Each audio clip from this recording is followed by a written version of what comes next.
Hello, ഞങ്ങൾ ഇന്ന് ഒരു നൈറ്റ് സ്റ്റേക്ക് വേണ്ടിയിട്ട് ഒരു ഡെസേർട്ട് ക്യാമ്പിൽ എത്തിയതാണ്. ഈ ഡെസേർട്ട് ക്യാമ്പിൽ എങ്ങനെയാണെന്ന് വെച്ച് കഴിഞ്ഞാൽ ടെൻറ്റുകളായിട്ടാണ് റൂമുകൾ അറേഞ്ച് ചെയ്ത് വെച്ചിരിക്കുന്നത്.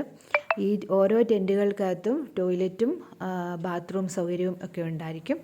പിന്നെ ഇവിടെ ഒരുപാട് റിസോർട്ടുകളുണ്ട്. ഓരോ റിസോർട്ടിലും പല ടൈപ്പ് ടെൻറ്റുകളാണ്. ഞങ്ങൾക്ക് ഇവിടെ കിട്ടിയിരിക്കുന്ന ടെൻറ്റുകൾ ഇങ്ങനെ ഓരോന്നും ഓരോ ഫാമിലിക്ക് നിൽക്കാൻ പറ്റുന്ന രീതിയിലുള്ള ടെൻറ്റുകളാണ്. ഇപ്പോൾ ഏകദേശം ടൂറിസ്റ്റ് സീസണൊക്കെ കഴിഞ്ഞിരിക്കുന്ന സമയമാണ്. അതുകൊണ്ട് തന്നെ ടെൻറ്റുകൾക്കൊക്കെ അത്യാവശ്യം റേറ്റ് കുറഞ്ഞിട്ടുണ്ട്. അപ്പോൾ ഇതായിരുന്നു ഞങ്ങൾ നിന്നിരുന്ന ടെൻറ്റ്. ഈ ടെൻറ്റിൻ്റെ ഫ്രണ്ടിൽ ഇതുപോലെ പിള്ളേർക്ക് ഇരിക്കാനായിട്ട് ചെയറും കാര്യങ്ങളൊക്കെ ഉണ്ടായിരുന്നു. ഞങ്ങൾ ചെന്നപാടെ അവർ നമുക്ക് ഒരു ചായയൊക്കെ കൊണ്ടുവന്നു. ഞങ്ങളൊരു ഈവനിങ് ടൈമിലാണ് എത്തിയത്.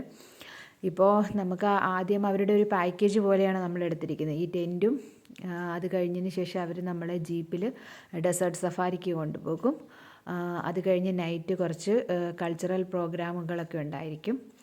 അങ്ങനെ ഇന്നത്തെ ദിവസം ഇവിടെ തങ്ങാനാണ് ഞങ്ങൾ ഉദ്ദേശിച്ചിരിക്കുന്നത്. ബാക്കിയുള്ള കാഴ്ചകൾ നിങ്ങൾക്ക് ഞാൻ വഴിയെ കാണിച്ചു തരുന്നതാണ്. ഇതിപ്പോൾ ഞങ്ങളവിടെ ചായയൊക്കെ കുടിച്ചൊന്ന് റിലാക്സ് ചെയ്തിരിക്കുകയാണ്. അടുത്തായിട്ട് ജീപ്പ് വരുമ്പോൾ ഞങ്ങൾ ജീപ്പ് സഫാരിക്ക് പോകും. അപ്പോഴത്തേക്കിനുള്ള അവിടുത്തെ ഡെസേർട്ടിലുള്ള കാഴ്ചകൾ ഞാൻ അടുത്ത വീഡിയോയിൽ കാണിക്കാം.